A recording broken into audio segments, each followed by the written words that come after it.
来乡亲啊，继续来看这个大学翻新的推荐，日前来放榜，台中太平的华盛顿高中开红盘，录取率将近70%，有39位的同学来录取到国立的大学甲医学大学。 头华盛顿的廖有嘉潘恩玉秀想要做医生，在今年的大学翻新推荐当中，顺利通过医学系第一阶段的台选。因为就是跟伙伴一起，所以我们就是会互相切磋，然后互相提醒。在读书的方面，最重要的是善用琐碎的时间，因为平常的时候，我们很多时间其实都不知不觉就浪费掉了。 另外，老表峰和温浩成嘛，伫翻新当中考调台湾大学的资讯工程学系，阁有国际企业学系。就是电脑方面的东西，然后我也觉得那个是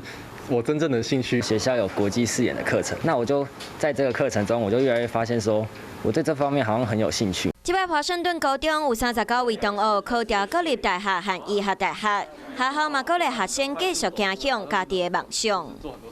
Hello， 大家好，我是乃瑜，要教给大家2个任务。第一个，华视新闻的脸书专页，你按赞了吗？还有华视新闻的 YouTube 频道，赶紧订阅起来，还要记得按赞，开启小铃铛哦。